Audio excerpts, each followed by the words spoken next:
everybody? Welcome to another episode of the In the Huddle podcast with Coach Pierre. And I am so excited to get this rant going because I won't even call this a rant. It's just more of a self-reflection for myself and for anybody else who wants to listen to this. Because with it being Black History Month, there is, and as a black man, I wanted to kind of just take a self-reflection about who I am, where I am in my coaching career, and looking at the different landscape of coaches in general. That's the original reason why I started this podcast in general, is kind of get a perspective on coaching to be a better coach than I was yesterday for my players in the future. And it at the end of the day, there's going to be a lot of things we as a people can be celebrating for. Progress is still continuing to happen, but you don't just, when you look at all the problems, sometimes you get focused on everything that's going wrong, that you forget that all the good things that have happened and all the things that are going right. And the recent coaching cycle has just happened to where, for the first time since 2013, there has not been a black head coach hired in the NFL. And looking at it, there are plenty of good football reasons. First of all, the NFL is just obsessed with the offensive genius prototype of a young OC or passing game coordinator who has that label of what a great schemer, what a great offensive mind. And that's fine. Hey, that happens. That is a valid football reason. And for whatever reason, the other thing is there wasn't a hot name for a black candidate. The name that was constantly flying around was Brian Flores, and Brian Flores comes with his own issues. I think his personality is something to be taken in according to different reports. And with him suing the league, that's just a thing that's just going to hurt him for any job in the future. But when you look at it deeper, obviously Robert Saleh, the man's Lebanese, he's Muslim. He was the only minority hire that became a head coach. And again, that's an excellent pickup by the Titans. Excellent pickup. Great scheme guy, has been a former head coach, wanted an opportunity. The Titans are willing to make him their head coach, and props to them for that. And and again, I'm happy for him. As a black man, I am excited for him and his family to get that opportunity. But I feel like I want us to get, I want us to start seeing, I want us to start getting these jobs because we've earned it. Okay. This isn't me saying hire more black coaches because we're black. No, no, no, no, no, no, no, no, no. I want us to get the job because we deserve it and we've earned it. And I feel like the word that keeps coming flying around for me when I look at all these jobs is trust. And owners and GMs just need to trust the ability of these coaches and see the skill set that these men have in front of them.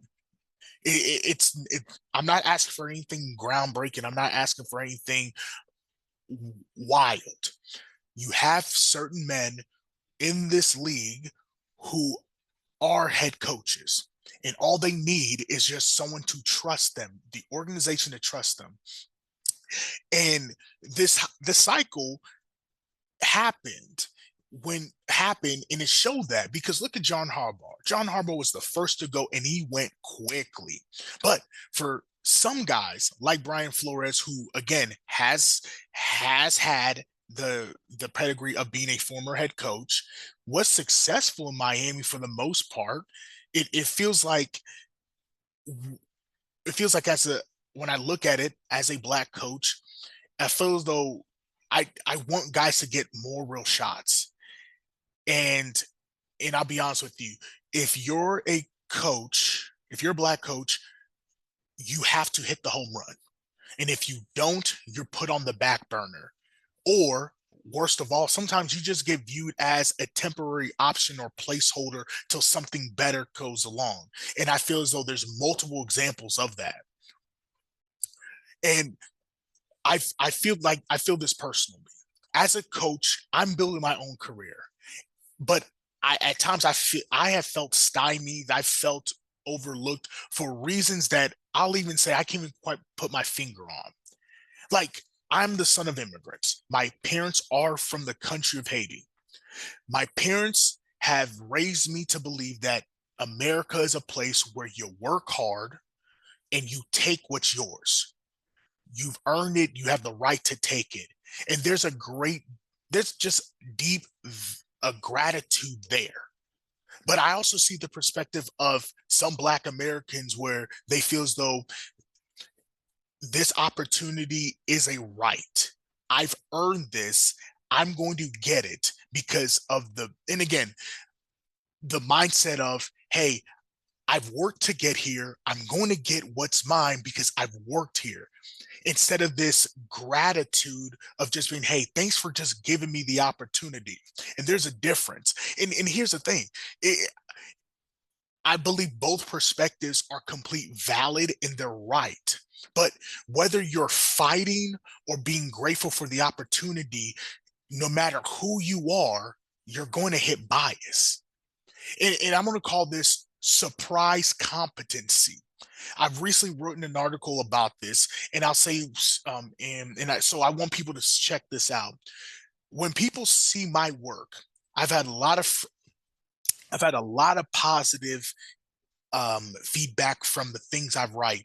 Shout out to the people at Last Words of Sports. They've given me this opportunity, and I'm ecstatic for that. And again, even as I say it, I'm grateful that I've got an opportunity to write because I'm aware that not a whole lot of people who want to write have that opportunity. But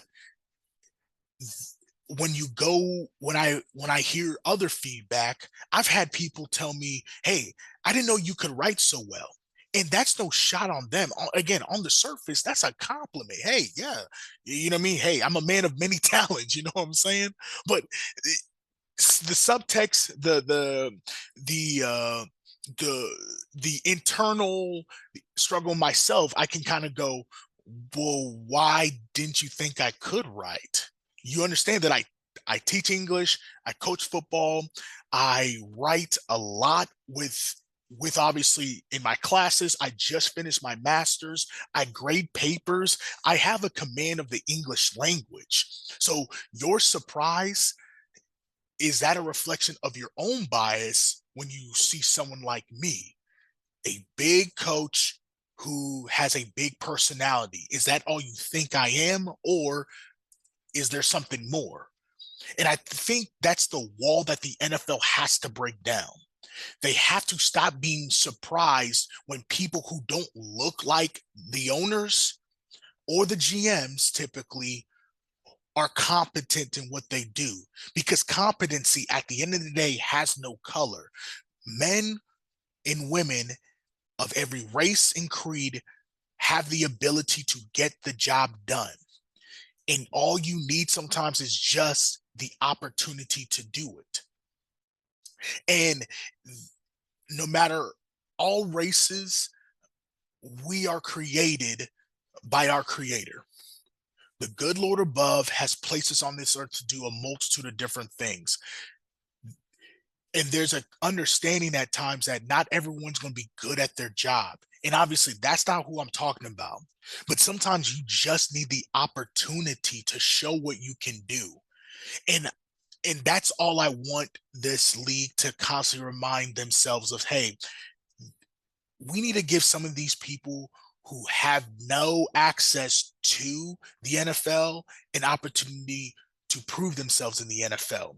The number one thing for coaches that I've seen that I've even personally applied for has been um, the Bill Walsh Diversity Coaching Fellowship. I've done it a few times. I've applied for it. I've never gotten the opportunity, but I that's something to where I want to be a better coach and want to be around the best. So the only way to do that is you go out, you put yourself out there, and you try to find ways to improve your ability as a coach. Because at the end of the day, I love what I do because I know it makes a difference in my students and my kids' lives. The players who I run into after they're done playing for me, time after time, will always say, Coach P, I'm so appreciative of what you did for me. You spoke life into me. Remember when you said this thing? I've already gone to interview with my coach, my former coach, Coach Allen, and he's had such an impact on me. And I'll continue to do that because I know that's what matters. The legacy I leave behind is the people I coach, the people I work with, my family, my friends, and my faith community. That's the impact I'm going to have in my life. That is going to be the thing that expounds upon me way after I'm passed away from this earth. And so I want to I, I want to ensure that I am not attacking anyone personally that has said, "Hey, coach, I didn't know you could write." Obviously, I you're not who I'm talking about, but I think that during this month, it's always a good time to get a good reflection on what internal biases do I have, and that's not a fun conversation, and that includes myself. Black people can be racist as well. We have the ability to.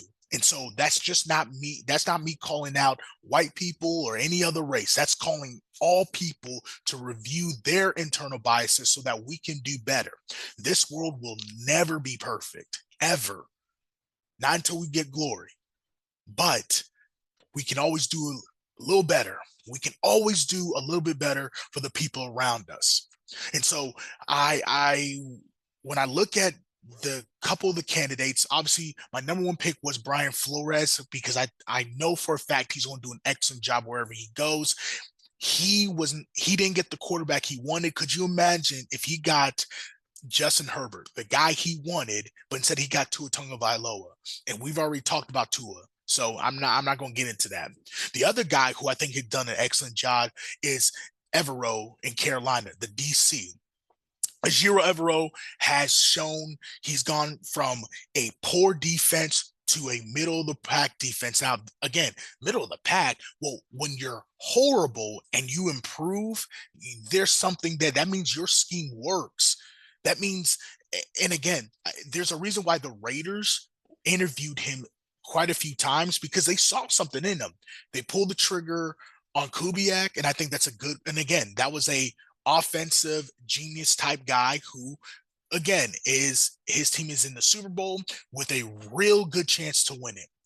And when, but shifting over to Evero is a really good DC. So good in fact that his team now is top 10 in interceptions. Part of that is scheme, part of that is players, part of that is just, hey, you're trusting your guys to pull the trigger on what they see and allow them to make plays. So again, his defensive scheme works, and it's built on youth, it's built on speed, and it's built on hunger. So, but for the Panthers to move and get better from the 16th ranked defense that they were last year to hopefully top 10 to top 5, they have to address the weakness of the defense, which was the linebackers. During the Rams playoff game, the Rams exposed the truth. The linebackers were the biggest weakness. Roseboom and Sherless, they struggled, could not defend the pass, and their inability to pull the trigger on the run consistently hurt them so much, especially with the Rams' two backs. And often PFF had graded them several times throughout the year below a 35. Fortunate for the Panthers, they're hitting free agency. And so that's going to open the door. Evero needs good interior linebackers. In the 3-4, your linebackers are the quarterbacks of the defense. They have to be able to fly around, see exactly what's going on, and your mic has to be able to communicate, but your will has to be able to flow sideline to sideline. So whoever comes in in the middle of the field has to be able to clean up these mistakes and disguise the defense with the two high shells. So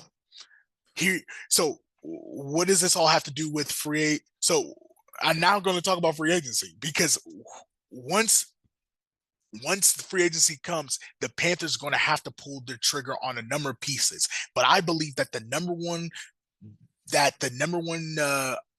area they need to address is linebacker. So my first pick is Leo Chenal. My top priority is Leo Chenal. Being from the Kansas City area, I've seen Leo Chenal play ever since he's been a rookie. He's 25 years old. He's a winner. He's called plays for the Chiefs defense when Nick Bolton was out, and Spag has called him an amazing chess piece. He can play linebacker. He can play end. He can even play tackle. He did that a few plays. But in terms of the interior, he'd be perfect because you're almost handing the keys to a guy who's young, hungry, and wants to play. In Kansas City, as valuable he is, they would love to keep him, but they're in cap hell. They have to get rid of some players, and he's going to be a casualty, especially with the market he's going to demand. And so Carolina, they need to pounce on him because he's going to be able to bring a championship medal, some experience, and he just wants to be able to be the leader of a defense, clear cut, no question. The next guy is Devin Lloyd. I love Devin Lloyd. Down from Jacksonville, he's giving me Luke Kuechly vibes, and I know that's crazy to say, but with his 5 interceptions, his ability to cover the pass, it'd be a perfect fit. He'd be a perfect weak side linebacker for the Panthers. He had 10 quarterback hits. He can fly around, do what he needs to do. I'd almost it I whoever if the Panthers are able to get Lloyd, I would instantly say, hey, this is going to be a no-fly zone in the middle. No passes up the middle because you're going to be so afraid of throwing an interception of a batted pass. And the Panthers, they have the perfect D tackle to do it, interior rusher and Derek Brown. So you have Derek Brown coming to bat passes. You have Devin Lloyd who's able to hawk the ball and take it down and score. It's going to be a game changer. Like the man's a game changer, a playmaker, and he's the top linebacker in free agency. So the Panthers, if they can get him, oh my goodness, that's going to bring so much juice to the defense. The other guy I think they could possibly get is Quay Walker. The dude's a freak athlete, 6'4", 240, can run sideline to sideline. This past year, he had 128 tackles in 14 games. So that's really impressive. He didn't make the Pro Bowl, but that's really impressive. And best of all, he'd be a perfect weak side linebacker because he's even said itself this season, this past season, he stopped overthinking and just played ball.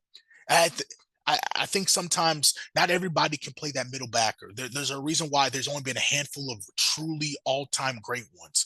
And some guys are just see ball, get ball, play within the scheme. And I think Walker would be perfect of that. So if the Panthers can get Walker and a guy who can almost direct the defense, that'd be perfect. And that's why I keep bringing up Leo Chanel. Um, there, and here's a thing too that I've noticed about him watching the Packers. He can almost reach another level. I there's still he there's still they haven't there's still some juice left to squeeze out of him. I I I wouldn't be surprised if depending on where he goes this next for this off season, if he goes to the right team, he's going to be a pro bowler because when you're that athletic and you're that hungry, you'd be crazy not to be. There's very few guys who have the hunger, desire, and athletic ability that don't make immediate impacts and end up at Pro Bowl, especially in 2026. So the other guy, I think the Panthers need to take a look at it is Nakobe Dean. He knows Vic Vangel's system, which is who is the mentor of Evero's scheme. A lot of the same concepts, so he's familiar with two highs. He's familiar with inside linebacker play. The terminology is going to be the same. I think the other thing is with him coming off a hamstring injury, a lot of teams may not be willing to pull the trigger on him immediately, which can help the Panthers. Because after a while, once everybody starts going down and the offers drop, if the Panthers are one of the first teams to address Dean, and I think they can get him at a good price, it's going naturally you're going to want to go to the team that believed in you initially versus who's a latecomer because they saw all these other pieces fall off. I think so the value is going to be there. He has a championship pedigree with the Eagles last year. So and he's just a good culture guy. Your standard middle linebacker who's going to be solid for you for the next couple of years. The other guy who I think Another linebacker option for the Panthers could be Willie Gay, the two-time Super Bowl champ with the Chiefs. He struggled in Miami this past year, but it wasn't but it was because couldn't play the mic. So he's another weak side linebacker who just was not in the right scheme. But he's only 27. He's going to be you. The Panthers can definitely get him at a discount, and the other team who I think will be able to pull the trigger on Gay would be the Chiefs, just due to him knowing their system and just wanting a replacement for Chanel. So the Panthers, if they're able to get Willie Gay, he could be an excellent weak side backer to help with their Mike. And with him, he's never had an issue in terms of culture. Always a guy who's willing to fly around. There was some mental health stuff that he mentioned, but he's a veteran, and again, just the opportunity for him to keep playing the game he loves. And again, and no matter what happens with him or any of these other linebackers, whoever the Panthers bring in, they just need to be able to be a guy who the defense can rally around. I the NFL football, I'll just say football. Football is a people game at the end of the day. You may not have the most talented athlete, but if you have a guy that your team believes in, you're going to be able to do a lot of good things in the game. And whoever they bring in, I think they just need to be able to show that they believe in him, that they trust him, and let him run with it. So I this season, the Panthers were a fun watch this year. Even though they were 8-9, a lot of close games, some blowouts. Sometimes we got blown out. And the fact that they made the playoffs this year and competed against the Rams, it was a good season. I really enjoyed it. It showed that the resiliency was there. And now they just need to bring in more leaders and veteran leadership to help with the consistency. And that was the biggest issue this year, was the consistency. So I won't be surprised if at least one of these guys gets signed up. I hope two. I hope they pick up the right middle backer, and I hope they pick up the right Will. But if there's some other guys that they see, then hey, Dan Morgan, this is your position group. You are a fantastic linebacker. So I'm going to trust you on this. But that's just my X's and O's views on a couple of these guys who I think the Panthers should definitely get. Um, I I just want to kind of wrap around by just saying that no matter what anybody looks like, no matter no matter who is in the presidency or whatever, I think sometimes we just need to be able to understand that people don't need a handout. People don't need a rule to force you to hire them or interview them or so on and so forth. We don't need another one of that. There's plenty of that, and they're good. Like the Rooney Rule is doing what's supposed to. I heard Bermani Jones say that it's a band-aid. Oh no, that it's like complain about cancer when you're giving aspirin. The Rooney Rule is aspirin. It's just a thing that we can do, but that cancer is the cancer of racism and biasing and just some lack of access. And I think that's what it is. Sometimes we just need to understand that, hey, there's some things that I'm missing. So what am I doing to address it? Am I doing the right things possible? Or am I just, putting my head in the sand going, no, I'm doing what I'm supposed to. I did this, I did that. People want the opportunity. People want to feel like there is things that they can do to get that opportunity. Because if you don't, your self-worth and your confidence get shot. Nobody likes that feeling. So, hey, I hope you appreciate In the Huddle with myself, Coach Pierre. Definitely this episode will be posted on Spotify, Apple Podcasts, YouTube, and anything else that you can listen to. Please like, comment, subscribe. We're at 220 subscribers. That is freaking fantastic. I'm excited for it. I want this to continue to grow because I like this. I like being able to talk to people, share my thoughts about the game of football, the game that I love so much. You have a wonderful day. Peace.